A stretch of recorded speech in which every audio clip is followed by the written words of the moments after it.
Avec votre soutien, le collège est sauvé, les élèves sont sauvés, les enseignants aussi. Datant de moins de 4 ans, l'ONG DICO, ou Soutien en Germain, est une association de jeunes Nigériens qui s'est fixé comme objectif d'apporter leur contribution à l'amélioration des conditions de vie des populations les plus démunies. Ainsi, par la présente, DICO vole au secours des scolaires du village de Dogal-Kena en leur octroyant plus de 200 manuels scolaires dans les différentes matières, 2 dictionnaires, 4 bureaux et une cinquantaine de tables-bancs, et ce grâce à l'appui financier de la coopération belge. Le choix de Dogal-Kena, situé dans le département de Saï, n'est pas fortuit selon les donateurs.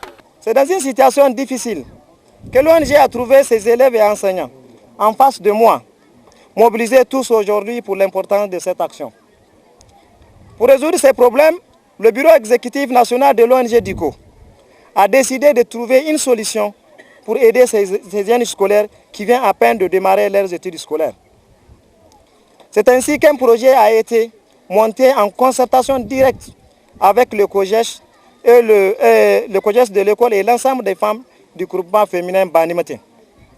C'est-à-dire en un mot les bénéficiaires directs. Madame, mademoiselles et messieurs, après identification, un projet comprenant 3 volets a été ficelé. Premier volet, microcrédit pour 33 femmes du groupement féminin Banimete.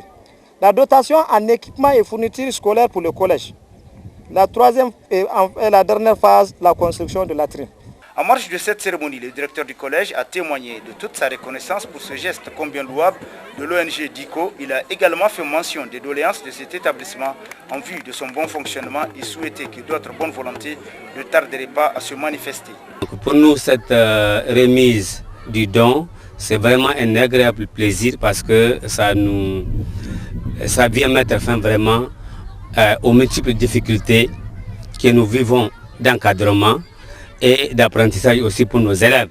Vous avez constaté, ils sont en tout cas en 6e à peu près 110 ou 114 et ils vivent à même le sol, ils s'asseyent à même le sol. Donc ça, nous estimons que c'est une bonne chose et nous souhaitons que des gens, en tout cas d'autres ONG viennent à notre secours. Vous constatez, pendant 5 ans, nous n'avons bénéficié d'aucune classe, d'aucun manuel, si on peut le dire, ce n'est pas ce cas-là. Sauf à la rentrée, on a eu quelques livres, donc nous avons un problème. Et même le site de l'école, moi je peux dire, il est contesté.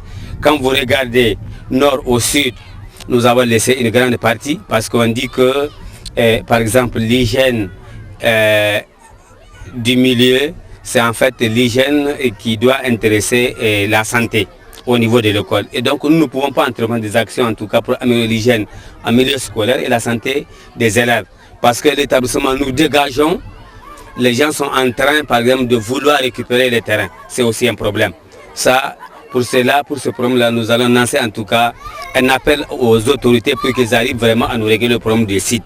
Auparavant, autorités coutumières, municipales et politiques dont relève cette population se sont succédés pour saluer au nom des habitants de Dogal-Kena ce geste qui vient en appui considérable aux élèves de cette localité.